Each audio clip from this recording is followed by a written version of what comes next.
The challenge classes में एक बार फिर से सभी बच्चों का स्वागत है। जैसा कि आपको पता है, हम फिजिक्स का पहला चैप्टर 10वां क्लास वालों के लिए पढ़ा रहे हैं, जिसका नाम है प्रकाश का प्रवर्तन। यह मेरा पार्ट 3 है। इसके पहले मैंने 2 वीडियो डाल चुके हैं। पहला वीडियो में प्रकाश के बारे में बताए हैं, अगर नहीं देखें तो उस वीडियो को देखें। दूसरा पार्ट में हमने प्रकाश का स्रोत क्या है, किरण पुंज किसे कहते हैं, कितने प्रकार के होते हैं, ये बात समझाए हैं पार्ट 2 में। और आज हम पार्ट 3 में, जैसा कि आपको बताया था, आपके फिजिक्स का जो बुक है उसमें से point by point her topic को हम पढ़ाने वाले हैं, जिसका छोटा छोटा सेपरेट वीडियो हम बना रहे हैं। ये मेरा पार्ट 3 है, तो आप इसे ज़रूर देखें। तो ध्यान दें, आपको ये सब जो पढ़ना है इसमें कोई दम नहीं है, ठीक है। दम तो वहाँ से होगा जब आपका शुरू होगा प्रकाश का प्रवर्तन क्या है। बस ये सब अभी बेसिक थोड़ा है, इसको हम लोग जान लेते हैं। फिर प्रकाश का प्रवर्तन क्या है, दर्पण के बारे में पढ़ेंगे, फिर सारे सूत्रों को हम लोग प्रूफ करेंगे, ठीक है। तो आइए ज़रा हम देखते हैं, आपका क्वेश्चन बनेगा एग्जाम में अगर, तो ये छोटा सा क्वेश्चन में बन सकता है कि प्रदीप्त पदार्थ किसे कहते हैं, लुमिनस, ठीक है। तो प्रदीप्त पदार्थ का मतलब होता है बच्चों कि वैसा पदार्थ जो स्वयं प्रकाश उत्पन्न करे, जो स्वयं प्रकाश उत्पन्न करे। बोलिए, हम अपने स्वयं प्रकाश उत्पन्न कर सकते हैं? नहीं, हम कर सकते हैं, तो हम प्रदीप्त नहीं हैं।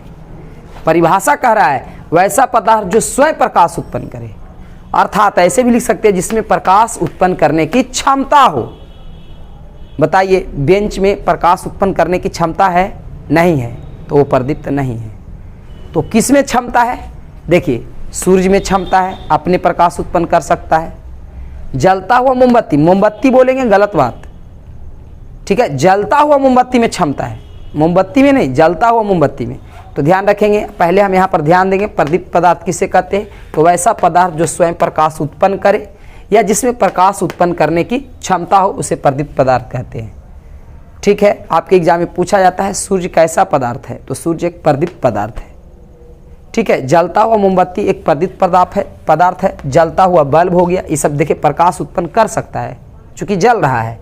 तारा हो गया, जुगनू हो गया, ये सब को हम प्रदीप्त पदार्थ कहेंगे। इसके जस्ट अपोजिट आपको पढ़ना नॉन लुमिनस, मतलब अप्रदीप्त पदार्थ।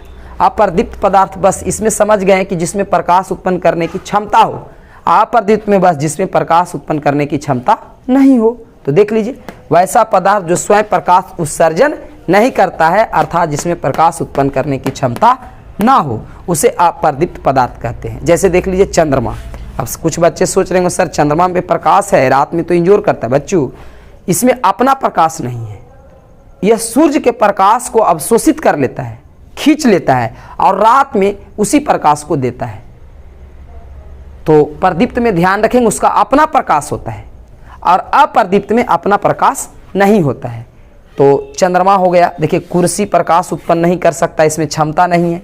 किताब में प्रकाश उत्पन्न करने की क्षमता नहीं है। टेबल हो गया, इस तरह से कलम हो गया, ईंट हो गया, जिसमें प्रकाश उत्पन्न करने की क्षमता ना हो, उसको हम क्या कहेंगे? अप्रदीप्त पदार्थ कहेंगे। क्लियर है? तो ये दोनों पॉइंट आपको ठीक हो गया, प्रदीप्त पदार्थ क्या है और अप्रदीप्त पदार्थ क्या है। अगला जो पॉइंट आपको पढ़ना है वो है प्रकाशीय माध्यम, ऑप्टिकल मीडियम। तो प्रकाशीय माध्यम किसे कहते हैं? इसके लिए देखो बच्चों, पहले समझना पड़ेगा। देखिए, मान लेते हैं कि कोई आदमी, हम यहाँ खड़ा है, कोई आदमी दीवार के उस तरफ खड़ा है, दीवार के उस तरफ, हम दीवार के इस तरफ। अब उस तरफ से अगर व्यक्ति कोई टॉर्च मारेगा तो क्या दीवार से होकर प्रकाश मेरे पास आएगा? नहीं आएगा। हम दीवार के उस तरफ, जो कोई आदमी है जो दीवार के उस तरफ है, हम दीवार के इस तरफ है, और उधर से टॉर्च मार के हमको देखने का प्रयास कर रहा है, कैसे देख पाएगा? बीच में दीवार जो आ गया। तो ध्यान रखेंगे, उससे प्रकाश आ नहीं रहा है, लेकिन उसी दीवार को हटाकर वहाँ हमने शीशा खड़ा कर दे, अब वो व्यक्ति टॉर्च जला के हमें देखना चाहे तो देख सकता है, क्योंकि शीशा से प्रकाश आ जाता है। तो बस आपको समझ में आ गया कि प्रकाशीय माध्यम एक वैसा क्षेत्र होता है, ठीक है, एक वैसा क्षेत्र। देखिए, दीवार है तो दीवार एक क्षेत्र है, तो एक वैसा क्षेत्र है, ठीक है, जिससे होकर प्रकाश हमारी आंखों तक पहुंच जाए। अब देखिए, दीवार था बीच में, उधर से टॉर्च जला रहा था, ठीक है, उधर से जब टॉर्च जला रहा था, लेकिन फिर भी प्रकाश हमारी आंखों तक नहीं पहुंचा, क्योंकि प्रकाश क्या है? प्रकाश को आने से, दीवार क्या है? प्रकाश को आने से रोक रहा है। तो दीवार जो होगा प्रकाशीय माध्यम नहीं होगा, क्योंकि उससे प्रकाश पार होकर हमारी आंखों तक नहीं आ रहा है। लेकिन उसके जगह पर मैंने शीशा खड़ा कर दिया तो उधर से टॉर्च जलाने पर प्रकाश इस तरफ आकर हमारी आंखों तक पहुंच गया, तो इसको हम प्रकाशीय माध्यम कहेंगे, क्योंकि इसमें प्रकाश आर पार हो रहा है। क्लियर है? तो अब देख लिए प्रकाशीय माध्यम किसे कहते हैं। तो यह एक ऐसा क्षेत्र है जहां से प्रकाश की किरणें निकलकर हमारी आंखों तक पहुंचती है, उसी को हम प्रकाशीय माध्यम कहते हैं या प्रकाशीय माध्यम कहलाता है। एग्जाम्पल में देख लिया जाए, देखिए कांच एक प्रकाशीय माध्यम है, चूंकि कांच से प्रकाश इस तरफ से होते हुए हमारी आंखों तक पहुंच जाएगा। देखिए पानी एक प्रकाशीय माध्यम है। मान लेते हैं हम पानी के अंदर बैठे हुए हैं और कोई आदमी ऊपर से टॉर्च जलाता है तो वो प्रकाश जो है पानी में होते हुए हमारे आंखों तक आ जाएगा, क्योंकि इसलिए पानी भी क्या है, प्रकाशीय माध्यम है। देखिए हीरा से भी प्रकाश इस तरफ से उस तरफ हो सकता है, तो इसलिए इसको भी हम, तो इस तरह से हीरा हो गया, अल्कोहल हो गया, हवा हो गया, ये सब प्रकाशीय माध्यम है। ठीक है, अब ध्यान देंगे, आपको ध्यान ये रखना है कि प्रकाशीय माध्यम दो प्रकार के होते हैं। प्रकाशीय माध्यम दो प्रकार के होते हैं, एक समांगी माध्यम, एक विसमांगी माध्यम। अब बात यह उठता है कि सर समांगी माध्यम किसे कहते हैं। तो देखो बच्चों, जिस माध्यम का या जिस क्षेत्र का, जैसे दीवार है, जैसे शीशा है, ये सब क्या है, क्षेत्र है, तो जिस क्षेत्र का गुण और बनावट एक समान हो। देखिए यहाँ लिखे हम नहीं हैं, आप मेरी आवाज़ को, है ना, वीडियो को पोज करके आप इसकी परिभाषा लिख सकते हैं कि समांगी माध्यम किसे कहते हैं। तो वैसा क्षेत्र जिसका गुण और बनावट एक समान हो उसे समांगी माध्यम कहते हैं। जैसे में समझने का प्रयास करें, शीशा आप देखे होंगे, शीशा का गुण भी एक समान होता है, बनावट भी एक समान होता है। देखते हैं एकदम प्लेन होता है, बनावट एक जैसा होता है। कहीं देखें शीशा कहीं उड्ढा कहीं गड्ढा, ऐसा देखें नहीं देखें, उसका बनावट एक समान होता है। ठीक है, जल का बात करें, जल का भी गुण और बनावट एक समान होता है। अगर उस जल को हम थाली में डाल दें तो थाली का रूप ले लेगा, एकदम एक समान हो जाएगा, एक समान हो जाएगा। कहीं देखें जल थोड़ा उठा है, कहीं गड्ढा है, ऐसा नहीं देखे होंगे। तो जल भी एक क्या है, समांगी माध्यम है। तो क्या बोलेंगे फाइनली, समांगी माध्यम किसे कहेंगे, तो जिसका गुण और बनावट एक समान हो उसे हम समांगी माध्यम कहेंगे। और विसमांगी माध्यम आप समझ गए होंगे कि जिसका गुण और बनावट एक समान नहीं हो। जैसे ईंट का दीवार, ईंट का दीवार एक समान नहीं है, कहीं हल्का सा उड्ढा है, कहीं गड्ढा है ना। जैसे रेत, बालू को देखेंगे तो कहीं पे, है ना, उसमें ज़्यादा थोड़ा सा कंकड़ीली पदार्थ मिला हुआ, कंकड़ ज़्यादा मिला हुआ है ना, कहीं पे कम है, कहीं बालू उड्ढा है, कहीं गड्ढा है, एक समान नहीं होता है, तो वो हो गया आपका विसमांगी माध्यम। ठीक है, तो आपको हम समझते हैं कि प्रकाशीय माध्यम ठीक हो गया। प्रकाशीय माध्यम दो प्रकार के होते हैं। अगला जो बात करें बच्चों, छोटा छोटा आपके बुक में 3 पॉइंट्स दिए गए हैं, इसको जरा देख लिया जाए। इसमें कोई दम नहीं है, आपके एग्जाम में कभी पूछा नहीं है, लेकिन फिर भी आपके बुक में है, आपको पढ़ना है। पहला पूछेगा पारदर्शी पदार्थ किसे कहते हैं, ट्रांसपेरेंट क्या है। तो बच्चों आप सभी को पता है पारदर्शी उसे कहते हैं, ठीक है, जिसके आर पार देखा जा सके। अच्छा, इसका डिफिनेशन ऐसे भी लिख सकते हैं कि पारदर्शी उसे कहेंगे जिसके आर पार प्रकाश जा सके। क्योंकि देखिए एक बात बताते हैं, जिसके आर पार प्रकाश जाता है उसी के आर पार हम देख सकते हैं।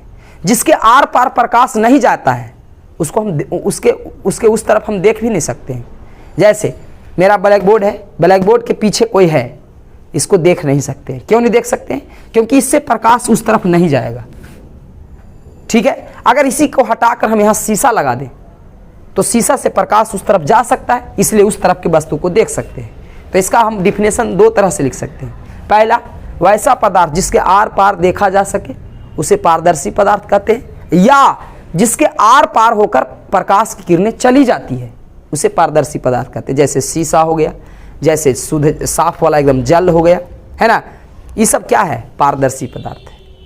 अगर बात करें पारभासी, ट्रांसलूसेंट क्या है, तो बच्चों पारभासी में क्या होता है, आपको उस तरफ का वस्तु हल्का हल्का दिखाई देता है। वैसा पदार्थ जिसके आर पार देखा तो जा सकता है लेकिन पूरी स्पष्ट से नहीं, हल्का हल्का दिखाई दे, उसे हम पारभासी कहते हैं। जैसे तेल लगा हुआ कागज, जैसे घिसा हुआ कांच, ये सब क्या है, उसके आर पार दिख तो सकता है लेकिन थोड़ा दिखता है। तो इसको ऐसे भी परिभाषित करते हैं कि वैसा पदार्थ जिसके पार पार होकर प्रकाश तो जा सकता है लेकिन थोड़ा थोड़ा जा सकता है। जब थोड़ा थोड़ा प्रकाश जाएगा तो आपको थोड़ा थोड़ा दिखाई देगा, है ना। तो वैसा पदार्थ जिसके आर पार देखा जा सकता है परंतु पूरी तरह नहीं, साफ से नहीं, हल्का हल्का, तो उसे हम पारदर्शी पदार्थ कहते हैं। जैसे हम बता दिए तेल लगा हुआ कागज, घिसा हुआ कांच इत्यादि। अगर आप बात करें सर अपारदर्शी ओपिक क्या है, तो अपारदर्शी पदार्थ उसे कहते हैं जिसके आर पार देखा ही नहीं जा सके, उसे अपारदर्शी पदार्थ कहते हैं। मतलब इसको ऐसे भी परिभाषित कर सकते हैं कि जिसके आर पार प्रकाश कुछ ना जाए, क्योंकि प्रकाश इस तरफ से उस तरफ कुछ नहीं होगा, जैसे दीवार कुछ इस तरफ से उस तरफ नहीं होगा तो आप कुछ भी देख नहीं पाएंगे। तो इस तरह से आपको समझ में आ गया अपारदर्शी पदार्थ क्या है। लकड़ी अपारदर्शी है, दीवार अपारदर्शी है, मेरा ब्लैक बोर्ड अपारदर्शी है। तो इस तरह से यहाँ पर हम आज कितने पॉइंट को कवर कर लें, प्रदीप्त अप्रदीप्त 2, प्रकाशीय माध्यम 3 और 3, 6 पॉइंट को कवर किए। इसी तरह से पॉइंट बाय पॉइंट जितने भी पॉइंट आपके फिजिक्स में दिया गया है सबको एक एक करके कवर करेंगे। लेकिन ध्यान रखें ये सब जितने भी आप पढ़ रहे हैं ये सभी टीचर पढ़ाते हैं, लेकिन जब बारी आ जाती है बच्चों F बराबर R/2 कैसे प्रूफ करें अवतल दर्पण में, F बराबर R/2 कैसे प्रूफ करें उत्तल दर्पण में, 1/V प्लस 1/U बराबर 1/1 अवतल दर्पण में भी और उत्तल दर्पण में भी, आवर्धन M बराबर -V/U अवतल दर्पण में भी उत्तल दर्पण में, ये सभी पढ़ाते हैं सब टीचर। लेकिन समझने के लिए आपको ऐसे टीचर की आवश्यकता पड़ेगी जो एकदम शानदार तरीकों से पढ़ाते हैं। और मेरा इस वीडियो का इंतजार करें, आपको इस तरह से हम बता देंगे कि आपको देखकर काफ़ी मज़ा आएगा और एकदम आप इस चैप्टर पर आपको पूरी तरह पकड़ हो जाएगा। ठीक है, आज के लिए इतना ही, फिर अगले वीडियो में मिलेंगे, तब तक के लिए बाय।